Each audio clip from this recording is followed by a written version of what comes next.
അപ്പോൾ എല്ലാ വ്യൂവേഴ്സിനും നമ്മുടെ ഈസി ക്രിയേഷൻസിലേക്ക് സ്വാഗതം. ഇന്ന് ഞാൻ വന്നിട്ടുള്ളത് നല്ലൊരു നെക്കിന് താഴേക്ക് ചെയ്തെടുക്കാൻ പറ്റുന്ന ഒരു ഡിസൈനുമായിട്ടാണ്. മിറർ വർക്കാണ് കേട്ടോ കാര്യമായിട്ട്. ഇവിടെ ഞാൻ ലിക്വിഡ് എംബ്രോയിഡറിയും മിററും ഫ്രെയിമും ബീഡ്സും മാത്രം ഉപയോഗിച്ചിട്ടാണ് ഈ ഒരു ഡിസൈൻ ചെയ്തെടുത്തിട്ടുള്ളത്. നമുക്ക് വളരെ പെട്ടെന്ന് ചെയ്തെടുക്കാൻ പറ്റും. വലിയൊരു പാർട്ടിക്കൊക്കെ പെട്ടെന്ന് നമുക്ക് ചെയ്തെടുക്കണമെങ്കിൽ അതിനൊക്കെ ചെയ്തെടുക്കാൻ പറ്റുന്ന നല്ലൊരു ഡിസൈനാണ്. അപ്പോൾ വീഡിയോയിലേക്ക് പോകുന്നതിൻ്റെ മുന്നേ എപ്പോഴും പറയുന്ന പോലെ ചാനൽ ആദ്യമായിട്ട് കാണുന്നവരാരെങ്കിലും ഉണ്ടെങ്കിൽ ചാനൽ സബ്സ്ക്രൈബ് ചെയ്യാൻ മറക്കരുത്. നിങ്ങൾ ആ ബെല്ലൈക്കൺ കൂടെ ഒന്ന് ക്ലിക്ക് ചെയ്യുകയാണെങ്കിൽ ഞാൻ അപ്ലോഡ് ചെയ്യുന്ന വീഡിയോസ് നിങ്ങൾക്ക് നോട്ടിഫിക്കേഷനായിട്ട് കിട്ടും. അപ്പോൾ നമുക്ക് ഈ ഒരു ഡിസൈൻ ചെയ്ത് തുടങ്ങാം. ആദ്യം തന്നെ നെക്കിന് താഴേക്ക് ഇതുപോലെ താഴെ ഒരു റെക്റ്റാങ്കിൾ ഷേപ്പിൽ നമുക്കൊന്ന് വരച്ചെടുക്കണം. ഇനി വരച്ചെടുത്തതിന് ശേഷം നമുക്കിതിലേക്ക് ആവശ്യമുള്ളത് 2 ഷേപ്പിലുള്ള മിററാണ്. ഒന്ന് സ്ക്വയറും ഒന്ന് സർക്കിളും. പിന്നീട് ഇതുപോലെ ലിക്വിഡ് എംബ്രോയിഡറി, ഞാൻ റെഡും ഒരു ബ്ലാക്കുമാണ് എടുത്തിട്ടുള്ളത്. ഈ 2 ലിക്വിഡ് എംബ്രോയിഡറി കൊണ്ടാണ് ഈ ഒരു ഡിസൈൻ ചെയ്തെടുക്കുന്നത്. ആദ്യം തന്നെ റെഡ് കളർ കൊണ്ടാണ് നമ്മൾ ചെയ്തെടുക്കുന്നത്. ഫസ്റ്റ് കുറച്ച് ക്ലോത്തിൽ ലിക്വിഡ് എംബ്രോയിഡറി കുറച്ചാക്കിയതിന് ശേഷം വീണ്ടും ഇതുപോലെ ഒരു സ്ക്വയർ ഷേപ്പിലുള്ള മിറർ നമുക്ക് അതിൻ്റെ മുകളിലായിട്ടൊന്ന് സ്റ്റിക്ക് ചെയ്ത് കൊടുക്കാം. പിന്നീട് ഇതുപോലെ അതിൻ്റെ സൈഡിലൂടെ നമുക്കൊരു ബോർഡർ പോലെ ഈ ഒരു ലിക്വിഡ് എംബ്രോയിഡറി ഉപയോഗിച്ചിട്ട് നമുക്കൊരു ലൈൻ വരച്ചു കൊടുക്കാം. ഇപ്പം നമ്മൾ മിററൊക്കെ സ്റ്റിച്ച് ചെയ്തെടുത്തതുപോലെ നമുക്കത് തോന്നിക്കും. അത് ലിക്വിഡ് എംബ്രോയിഡറി ആയതുകൊണ്ട് തന്നെ നമുക്കത് പെട്ടെന്ന് ചെയ്തെടുക്കാൻ പറ്റും. അങ്ങനെ വാഷ് ചെയ്താലൊന്നും അതങ്ങനെ ഇളകി പോരൊന്നുമില്ല. അതുകൊണ്ട് നമുക്കത് പെട്ടെന്ന് ചെയ്തെടുക്കാൻ പറ്റുന്ന ഒരു മെത്തേഡാണ്. ഇപ്പോൾ നമ്മൾ സ്ക്വയർ ചെയ്തെടുത്തു. ഇനി ഇതിൻ്റെ താഴെ നമ്മൾ സർക്കിൾ ഷേപ്പിലുള്ള മിററാണ് സ്റ്റിക്ക് ചെയ്യുന്നത്. അതിന് നമ്മൾ ഉപയോഗിക്കുന്നത് ബ്ലാക്ക് കളറിലുള്ള ലൈനറാണ്. അത് ഉപയോഗിച്ചിട്ട് നമുക്കിതുപോലെ ഒന്ന് സ്റ്റിക്ക് ചെയ്ത് കൊടുക്കാം. നേരത്തെ ആ സ്ക്വയർ ഷേപ്പിലുള്ള മിറർ ചെയ്തെടുത്ത അതുപോലെ തന്നെ ഇതിനും ഒരു ഔട്ട്ലൈൻ വരച്ചു കൊടുക്കാം നമുക്ക് ഈ ഒരു ലിക്വിഡ് എംബ്രോയിഡറി ഉപയോഗിച്ചിട്ട്. ഇനി ഇതിന് താഴെ വീണ്ടും നമ്മൾ ആ സ്ക്വയർ ഷേപ്പിലുള്ള മിറർ തന്നെ വെച്ച് കൊടുക്കുക. ഇതിങ്ങനെ കണ്ടിന്യൂസ് ആയിട്ട് നമ്മൾ ചെയ്തു പോവാണ് ചെയ്യുന്നത്.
ഇത് കണ്ടല്ലോ, ഇതിപ്പോൾ ഞാൻ കംപ്ലീറ്റ് ആ ഒരു റെക്റ്റാങ്കിൾ ഷേപ്പിൽ കംപ്ലീറ്റ് ഞാനിത് ചെയ്തെടുത്തിട്ടുണ്ട്. ഇനി നമുക്ക് ഇതിൻ്റെ ഉള്ളിൽ ഫില്ല് ചെയ്യാണ് വേണ്ടത്. ഇപ്പോൾ തന്നെ നല്ലൊരു കളർ കോമ്പിനേഷനാണ് നമ്മൾ ആ ഒരു ക്ലോത്തിലേക്ക്. ഇത് നന്നായിട്ട് ചേരുന്നുണ്ട്. ഇനി നമുക്ക് ഇതിൻ്റെ ഉള്ളിൽ എങ്ങനെയാണ് ഫില്ല് ചെയ്തെടുക്കുന്നത് നോക്കാം. അതിനായിട്ട് ഇതുപോലെ ഫുൾ സർക്കിൾ ഷേപ്പിലുള്ള മിററാണ്. നമുക്ക് ഈ ഒരു ഇതുപോലെ അതിലിങ്ങനെ സ്പ്രെഡ് ആയിക്കൊണ്ട് നമുക്കിതൊന്ന് സ്റ്റിക്ക് ചെയ്ത് കൊടുക്കാം എല്ലാ മിറേഴ്സിനെയും. ഞാനിവിടെ ഗ്ലൂ ഗൺ ഉപയോഗിച്ചിട്ടാണ് സ്റ്റിക്ക് ചെയ്തിട്ടുള്ളത്. നമുക്ക് ഫാബ്രിക് ഗ്ലൂ ഉപയോഗിച്ചിട്ടോ എങ്ങനെ വേണമെങ്കിലും സ്റ്റിക്ക് ചെയ്തെടുക്കാം.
ഇപ്പോൾ ഈ മിറർ കംപ്ലീറ്റ് നമ്മൾ സ്റ്റിക്ക് ചെയ്തെടുത്തിട്ടുണ്ട്. ഇനി ഇതുപോലെ ഫ്രെയിമാണ് വേണ്ടത്, മിറർ ഫ്രെയിം.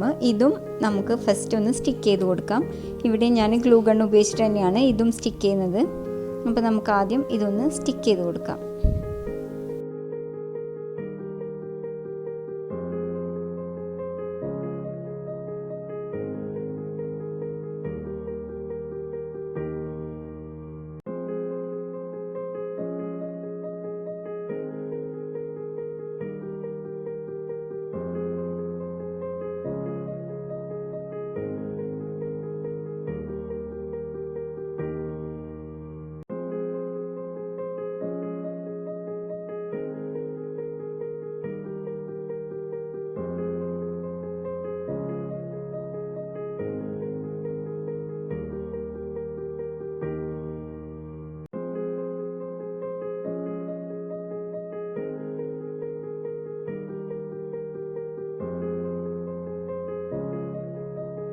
ഇപ്പോൾ കണ്ടല്ലോ, ഇതും കംപ്ലീറ്റ് സ്റ്റിക്ക് ചെയ്തെടുത്തിട്ടുണ്ട്. ഇനി നമുക്ക് ഈ ഫ്രെയിംസിനെ ഒന്ന് സ്റ്റിച്ച് ചെയ്ത് കൊടുക്കണം. അത് അവിടെ നിന്ന് അങ്ങനെ ഇളകി പോരാതിരിക്കാൻ വേണ്ടിയിട്ടാണ് നമ്മുടെ ക്ലോത്തിൻ്റെ സെയിം കളറിലുള്ള അല്ലെങ്കിൽ ഫ്രെയിമിൻ്റെ സെയിം കളറിലുള്ള ത്രെഡ് ഉപയോഗിച്ചിട്ട് നമുക്കിതൊന്ന് സ്റ്റിച്ച് ചെയ്തെടുക്കാം. ഇതിൻ്റെ 4 സൈഡിലായിട്ടാണ് സ്റ്റിച്ച് ചെയ്ത് കൊടുക്കുന്നത്. ഇങ്ങനെ ഓരോ ഫ്രെയിംസും നമുക്ക് സ്റ്റിച്ച് ചെയ്ത് കൊടുക്കണം.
ഇതുപോലെ നമുക്ക് കംപ്ലീറ്റ് ഫ്രെയിംസും ഒന്ന് സ്റ്റിച്ച് ചെയ്ത് കൊടുക്കാം. ഇനി നമുക്ക് ആവശ്യമുള്ളത് ഇതുപോലെയുള്ള ബീഡ്സ് ആണ്. വൈറ്റ് കളറിലുള്ള ബീഡ്സ് ആണ് ഉപയോഗിച്ചിട്ടുള്ളത്. ഇത് ഈ ഓരോ ഫ്രെയിംസിൻ്റെയും ഇടയിലായിട്ട് നമുക്കൊന്ന് സ്റ്റിച്ച് ചെയ്ത് കൊടുക്കാം.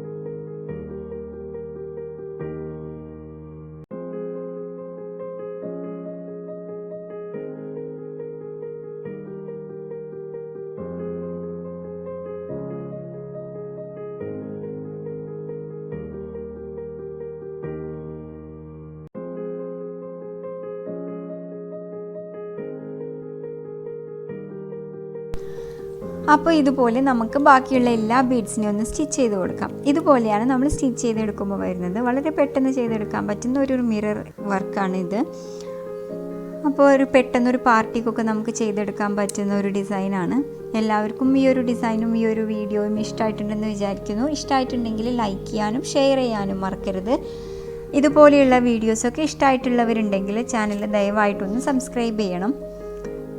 നിങ്ങളുടെയൊക്കെ അഭിപ്രായങ്ങൾ കമൻസിലൂടെ എന്നെ ഒന്ന് അറിയിക്കാൻ വേണം. അപ്പോൾ നമുക്ക് മറ്റൊരു അടിപൊളി വീഡിയോ ആയിട്ട് കാണാം. Thank you.